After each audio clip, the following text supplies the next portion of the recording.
Hello guys, it's me, Hana. Dito tayo sa labas ngayon. Dito tayo magluluto. Magde-deliver tayo. Ang lakas ng ulan guys.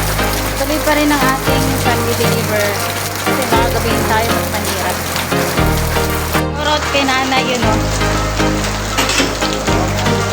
Nagbayad siya. Babayaran niya 240 lang. Pero dinagdagan niya guys.